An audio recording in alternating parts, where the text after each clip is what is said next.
Souls connect audio books सुनने वाले सभी बहनों और भाइयों को मेरा हृदयपूर्ण प्रणाम। आज हम अपनी पुस्तक क्रोध से प्रेम की ओर के अध्याय 5 अपने जख्मों को पहचानना और प्रेम की ताकत के प्रति जागृत होना को भाग 2 में आगे बढ़ाएंगे। तो चलिए आप और हम मिलकर भाग 2 को पढ़ना प्रारंभ करते हैं। प्रेम एकता की भाषा है। Love is the language of unity. मैं अक्सर यह सोचता हूँ कि क्या क्रोध का यह शोर हमारी सामाजिक व्यवस्था के धोखे के अव्यक्त दर्द और भौतिकतावादी झूठे वादों को छिपाने के लिए है, जिसका मानना है कि साजो सामान ही हमें खुश कर सकते हैं। क्या इस क्रोध के पीछे हमारी सामूहिक आत्मा की गहन व्यथा भी छिपी है, जो इसलिए है कि हमने नदियों, जंगलों, हवाओं और सितारों से अपना संवाद खत्म कर दिया है, जिस संवाद से हमें अपनी वास्तविक संबद्धता का और परस्पर सहजीवता का बोध होता है।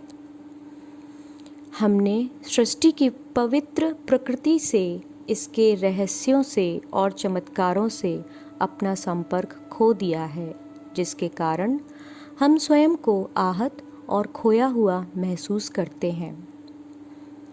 इन भावनाओं के चारों ओर वर्तमान का भ्रष्टाचार, लालच व ताकत की पिपासा और शोषण है। यह अलगाव, निराशा और सहयोग करने की बजाय दूसरों पर हावी होने की कहानी है।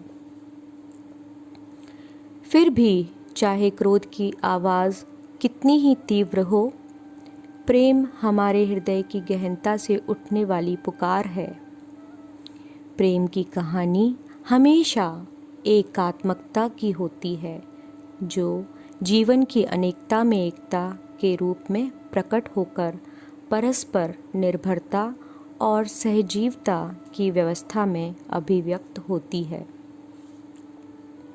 हम जानते हैं कि किस तरह ये भाव जीवन के पारितांत्रिक आधार का निर्माण करते हैं।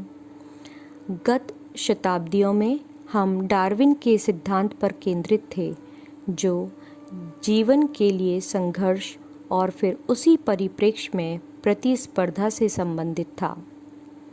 बेशक जीवन में आक्रामकता, प्रधानता और प्रतिस्पर्धा की सभी ताकतें शामिल होती हैं, लेकिन हाल ही के वर्षों में हमारी समझ का झुकाव बदला है और अब हम जीव जगत को सभी जीवों में परस्पर सहयोग और सहजीवन आधारित उपक्रम के रूप में देखते हैं। वन परस्पर संघर्ष और प्रकाश व पोषण के लिए प्रतिस्पर्धा करने वाले किसी एक ही प्रजाति के पौधों से निर्मित नहीं होते। इसके विपरीत ये तो एक सजीव संरचना की तरह होते हैं, जो जमीन के अंदर स्थित फफूंद के जाल के माध्यम से सहयोगात्मक व आपसी निर्भरता के संबंध बनाते हैं, जिनका रखरखाव सामूहिक विवेक और परस्पर संचार के द्वारा होता है और जो किसी कीटकों की कॉलोनी के समान है। यह प्राकृतिक संसार की अंतर्निहित वास्तविकता है कि यह परस्पर निर्भरता वाली व्यवस्था से ही चलता है, जो जीवन के जाल में मौजूद सभी प्रजातियों को आपस में जोड़ती है। तो हम क्रोध से उत्पन्न होने वाले अलगाव, उसके आघात व दर्द से दूर होकर इससे पैदा होने वाले एकाकीपन की बजाय प्रेम की एकता और सहयोग की ओर कैसे मुड़ सकते हैं? हम अलगाव की कथा को जीवंत एकात्मकता की कहानी में कैसे बदल सकते हैं? जब मैं 19 वर्ष का था, तब मुझे एक सरल अभ्यास सिखाया गया था कि अपने हृदय को प्रेम से भर दें। इस अभ्यास को आधी शताब्दी तक करने के बाद अगर मैंने कुछ सीखा है तो वह प्रेम की ताकत के बारे में है। हृदय को खोलने के कई तरीके हैं। प्रेम की अभिव्यक्ति और स्वरूप कई तरह के होते हैं। प्रेम पूर्ण दयालुता के कई छोटे व सरल कार्य हैं जो हम अपने परिवार, मित्रों, समाज और अजनबियों के लिए कर सकते हैं। ये छोटी छोटी बातें जो प्रेम से भरपूर होती हैं, उन्हें हम जितना समझते हैं वे उससे कहीं अधिक शक्तिशाली और प्रबल होती हैं, क्योंकि वे हमें अपने जीवन की आध्यात्मिक जड़ों से और उनकी रूपांतरकारी व आरोग्यकर ऊर्जा से वापस जोड़ देती हैं। प्रेम और परवाह के साथ भोजन पकाना, दूसरों के कष्टों व पीड़ा को खुले हृदय से सुनना, अपने प्रियतम के शरीर को कोमलता और प्रेम से स्पर्श करना या प्रार्थना के भाव में इतनी गहनता से डूब जाना कि आप प्रेम के अनंत सागर में लय होने का अनुभव करने लगें। इन सभी बातों में हम उस प्रेम की अनुभूति कर रहे होते हैं जो हमें एक दूसरे से जोड़ता है। इस प्रेम के माध्यम से हम जीवन को अनजाने में पोषित भी करते हैं। चूँकि जीवन प्रेम की अभिव्यक्ति है, प्रेम का हर कार्य पूरे संसार के लिए एक उपहार है और उसमें सहभागिता भी। इस पारिस्थितिकीय संकट के काल में हम जिस तरह जीवन के इस नाजुक ताने बाने को छिन्न भिन्न कर रहे हैं, हमारे लिए इस पृथ्वी से प्रेम करना व उसे अपने हृदय में और प्रार्थना में लाना बहुत महत्वपूर्ण है। अपने इस साझा घर यानी पृथ्वी के प्रति जितनी हमारी प्राकृतिक जिम्मेदारी है, उतनी ही आध्यात्मिक भी है। यह पृथ्वी हमारे सामने विलाप करते हुए हमारी सहायता और राहत के लिए पुकार रही है। टिक नॉट हन कहते हैं, वास्तविक परिवर्तन तब आएगा जब हमें अपने ग्रह से प्रेम हो जाएगा। केवल प्रेम ही हमें सिखा सकता है कि प्रकृति के साथ तथा एक दूसरे के साथ आपसी मेलजोल का जीवन कैसे जिया जा सकता है, ताकि हम पर्यावरण के विनाश के भयावह परिणाम और जलवायु परिवर्तन के प्रभाव से अपनी रक्षा कर सकें। हमें इस संसार में प्रेम की शक्ति को पुनः जागृत करना होगा। पृथ्वी के प्रति प्रेम ही उन सब चीज़ों को लौटा पाएगा जिन्हें हमने नष्ट कर दिया है। अंधकार से ग्रस्त हो रहे इस संसार को प्रकाशित करने के लिए और लगातार विषैले होते परिदृश्य से निकलने के लिए इसी प्रेम की आवश्यकता है। प्रेम सबसे रहस्यमयी तरीकों से हम सभी को परस्पर जोड़े रखता है और प्रेम ही हमारे दिलों व कार्यों को दिशा भी दे सकता है। एकता प्रेम की केंद्रीय भावना है। प्रेम एकता की भाषा है, अलगाव की नहीं।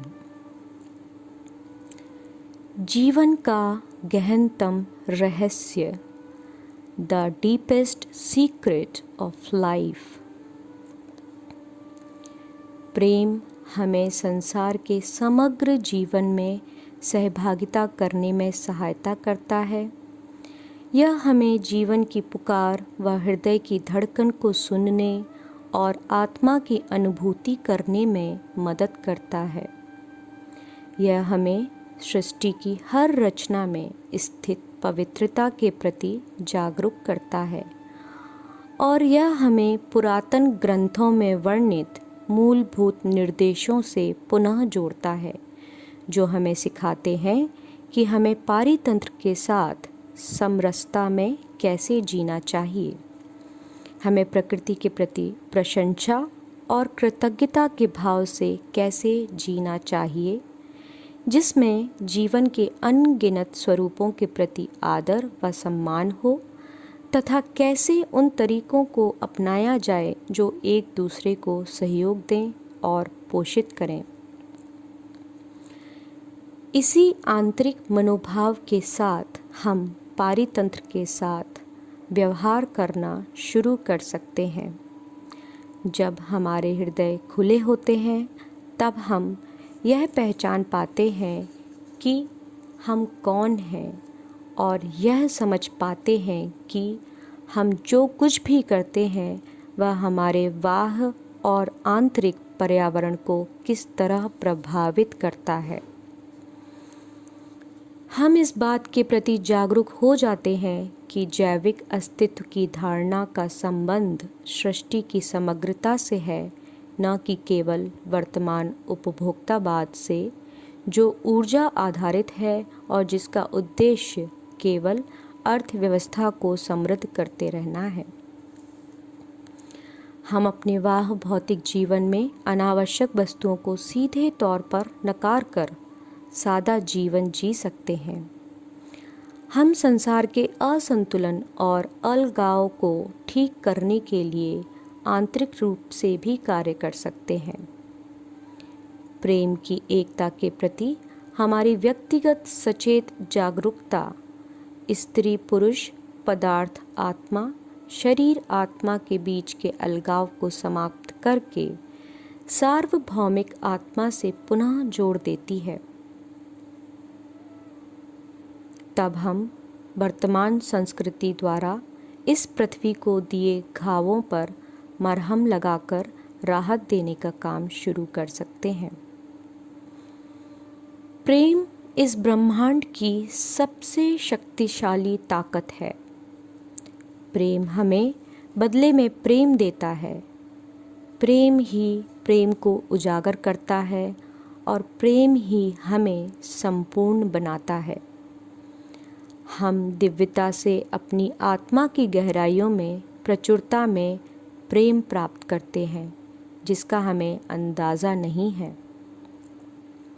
हमारे अस्तित्व का आधार प्रेम का बंधन है, जो हर अस्तित्वमान चीज़ से संबद्ध है। यही मानव अस्तित्व का सबसे गहन रहस्य है। जितना अधिक हम इस प्रेम की अनुभूति करते हैं और जितना अधिक स्वयं को इस रहस्य के प्रति समर्पित करते हैं, जो कि मानवीय व दैवीय दोनों है, उतना ही अधिक हम सही मायनों में जीवन के कार्यों में, इसके आश्चर्य में हर पल होने वाले प्रकटीकरण में भाग लेते हैं। पृथ्वी प्रेम से जन्मी है और यह एकता का साकार रूप है, जो प्रेम के कारण ही हर पल नवनिर्मित होती रहती है। हम इसके बिगड़े संतुलन को वापस लाने में, इसके रूपांतरण और जागरूकता में सहभागी हो सकते हैं। यह पृथ्वी आतुरता से हमारी सहभागिता की प्रतीक्षा कर रही है। पृथ्वी को हमारे लालच, शोषण और उसकी पवित्र प्रकृति को भुला देने की वजह से बहुत क्षति पहुंची है। वह चाहती है कि हम उसके बारे में सोचें और उससे वापस जुड़ाव स्थापित करें, ताकि हम उस एकता की अनुभूति कर सकें जो हमारा मूल स्वभाव है। इस एकत्व की, इस स्मरण की सरलतम कुंजी प्रेम है। प्रेम जीवन के सबसे गहन रहस्य को अनावृत करने का सबसे सरल और सीधा मार्ग है, जिसे वास्तविकता कहते हैं। यह हर अस्तित्वमान चीज़ के मूल में है। यह बसंत में खिलने वाली हर कली में है और पककर नीचे गिरने वाले हर एक फल में है। प्रेम हमें याद दिलाता है कि हम इस जीवन चक्र का अभिन्न अंग हैं। साथ ही हम एक दूसरे से और इस जीवन पीड़ित ग्रह से संबद्ध हैं। प्रेम हमें इस पृथ्वी से और सहजीवन के नवीन तरीकों से तथा साथ ही हमारे पूर्वजों को ज्ञात पारंपरिक पवित्र जीवन पद्धति से जोड़ता है। हमें अपने हृदय में छिपे इस रहस्य को बस स्वीकार करने, प्रेम की उस कड़ी को खोलने की ज़रूरत है जो हम सभी को एकजुट करती है। और यही कड़ी जीवन चक्र का ताना बाना है। तब हमारे सामने प्रेम का वह पहलू खुलेगा जो स्वयं जीवन है और हम एकता का गीत सुन सकेंगे जो हमारे व शेष संसार के हृदय में जीवंत हो उठेगा। अध्याय 5 के अंत में सार रूप में लेवलिन के सुझाव हैं। अगर क्रोध का समझदारी से उपयोग न किया जाए तो यह क्रोध करने वाले को और जिस पर क्रोध किया गया है दोनों को ही आहत करता है, जबकि प्रेम प्रकाश यानी खुशी लेकर आता है। प्रेम एक दिव्य उपस्थिति है, जीवन का आधार है जो आपके मूल में स्थित है। हृदय पर ध्यान करके प्रेम जागृत किया जा सकता है। ईश्वर का स्मरण करने का अभ्यास बाधाओं को हटाकर अवचेतन को पुनर्गठित कर देता है। कुछ अभ्यास: 1. अपने हृदय को प्रेम से भर लें। 2.